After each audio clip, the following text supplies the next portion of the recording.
Hey, and welcome back to DanishTube. My name is Liam. As you can see, today I'm on this beautiful, beautiful beach.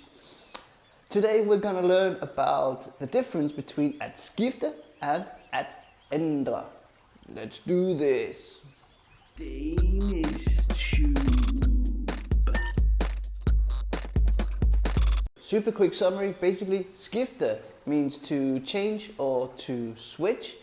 And you're basically using it when you're replacing one thing with another thing. For example, your clothes, the tire on your car, if you're switching train at the next stop, that sort of thing.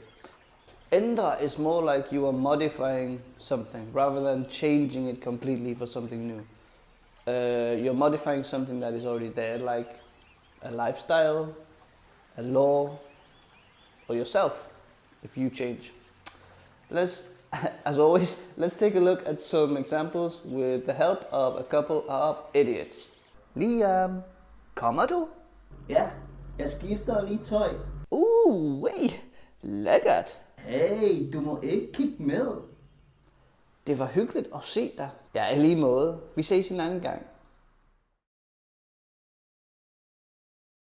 Hej min ven. Ja, alt det jeg har været igennem har ændret mig. Det kan jeg godt se.